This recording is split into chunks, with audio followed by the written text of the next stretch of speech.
Hello everybody, Bob984 here again, and I am doing a review of Halloween, which came out last week here in the UK.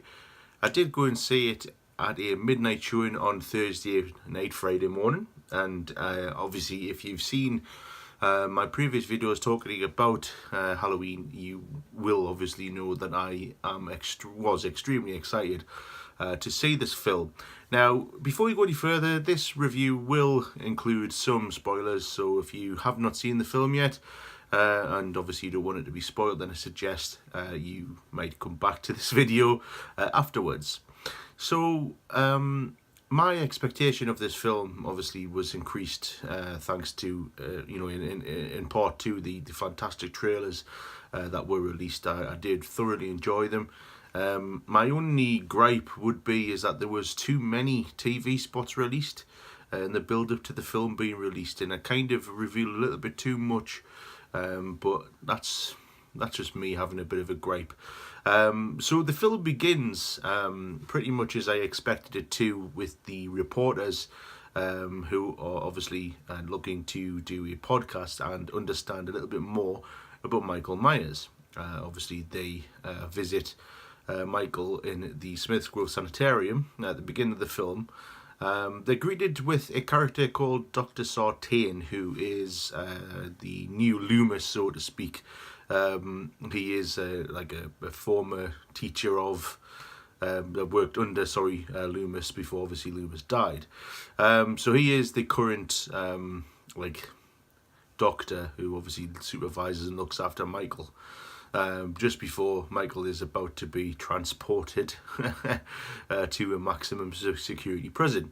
So obviously this is the last chance for these two reporters to see Michael in this kind of environment, and they are hoping to understand, what happened that fateful night in 1978. This from the trailer, obviously, you see that Aaron, the character, has possession of the Michael Myers mask. In the film, it's explained that he had a friend in the Attorney General's office who loaned him the mask. A little bit lazy, I think, in terms of giving an explanation as to how they came up with the mask.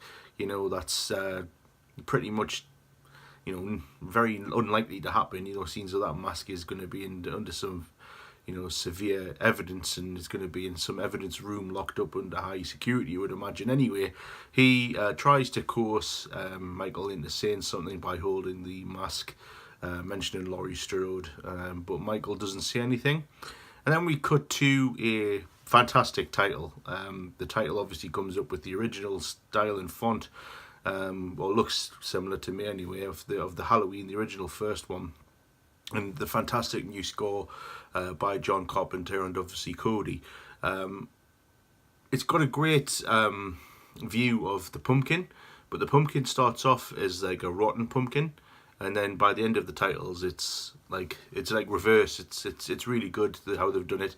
It's to me, it's like, the Halloween series was dead. This is now breathing new life into it, sort of thing. That's what I took from it anyway. And then obviously we go into the film, and the reporters obviously go and see Laurie. They believe if they could get Laurie to go to see Michael, it'll get him to talk, and it'll be easier for them to obviously, get what they want, is the scoop basically, and understanding more about Michael. There's one particular scene which is I didn't mind it. There's one particular scene where, Laurie is talking about, obviously, she won't go there and things like that, and she basically sends the reporters out. At that point, it cuts to, obviously, with the transport of Michael, obviously going into the bus to, be transferred to the maximum security. And it's this particular scene that when I was watching it, I was like, yeah, Laurie is waiting outside of the sanitarium with drinking a bottle of vodka, with a gun, looking like she's obviously wanting to kill Michael. And it's that scene you realise just, the trauma that's gone on for this woman, you know, for the last 40 years.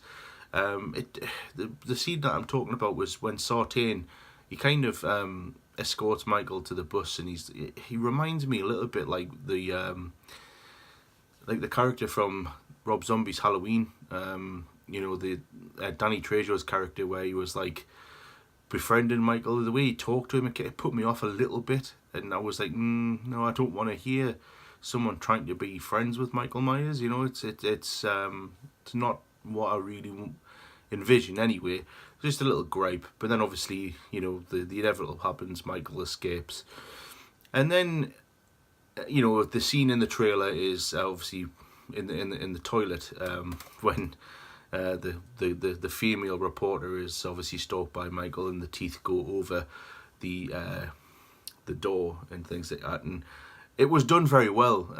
You know, I thought from the trailer we've seen all that scene's got to offer. But you know, there's just some good bits in there where obviously Aaron tries to confront Michael, and there's a bit of a wrestling match go on, and Michael obviously overpowers him and starts battering his head into the door. And then the final shot is you see him slumped against the wall, bloodied, but he's still conscious, he's still conscious. And then obviously he sees Michael break into the door and choke, which presumably is his girlfriend, to death.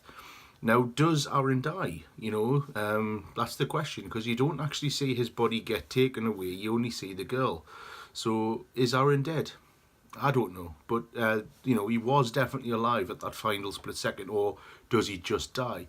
It was a great way to introduce Michael. Just before then, you know, he drives in, he's still wearing his patient's his white uniform, and you just see him in the background drift, like walk behind obviously the characters, you know, who are obviously filling up the car with petrol. And you see in the background he's punching somebody, and you just think it was a very subtle way of introducing Michael Myers. That way, obviously, after he's escaped, it was very well done. Never seen it that way before. And then obviously it cuts into you know, Halloween night, and Michael obviously retrieves his mask and things like that. And some of the kills were fantastic. You know, the kill with the Mrs. Elrod character, which you don't see, but it's the sound. You know, as he's battering her head in with a hammer, you just hear the sound. The sound's enough for me. And then obviously he walks outside. It's that great tracking shot of the camera behind him as he goes through the front door, and he's surrounded by kids. And then obviously he kills the woman who's on the phone in the front room. Now that kill, I was surprised by it, because obviously when you watch the trailer you think, you know, obviously he's going to pull her hair up, but then the knife goes through the throat, and it was just so well done, but gory at the same time. And it is great to see Michael Myers looking so brutal. A few characters that were introduced, obviously, which were friends of Laurie's granddaughter, and they were only there just to be killed, if I'm being brutally honest, such as Vicky, the babysitter. But the kid that she looks after is hilarious, absolutely hilarious, a great character. But some of the deaths in the middle scene, you know, Michael with the babysitter, and then obviously the sheriff, the Will Patton's character Hawkins comes in and finds the body underneath the bed sheet. It was a homage to the original Halloween. Now, there were quite a lot of homages to the original Halloween in this film, which I did expect, but I didn't enjoy them all. I thought there was a few too many. But none that were a massive negative or anything like that for me. I just thought there was a bit too many, especially the one with the bed sheet over the head. I just thought it was too obvious. And then obviously we get the first like battle between Laurie and Michael, when she shoots obviously upstairs, and it's the mirror. And then Michael's wandering around. Some great shots of Michael just wandering around Haddonfield, I thought was really well done. The ending is, obviously I've read all the stories about it being reshot. The ending for me was really good. You know, Michael's obviously in the house, and Laurie is obviously trapped her daughter and her granddaughter in the cage, which is the basement downstairs in Laurie's house. and it lasts a good 2 or 3 minutes where she's wandering around with this rifle, and it was really intense for a Halloween film. You know that Michael's going to be there, but where is he? And I'm glad it delayed the reveal, because sometimes some horror films can go for it too early. I genuinely thought that this did it really well, and the battle at the end and things like that, and with the ending, obviously Michael getting trapped in the basement and obviously set on fire, it sets it up, because you don't see the body and things like that. It sets it up nicely for a sequel.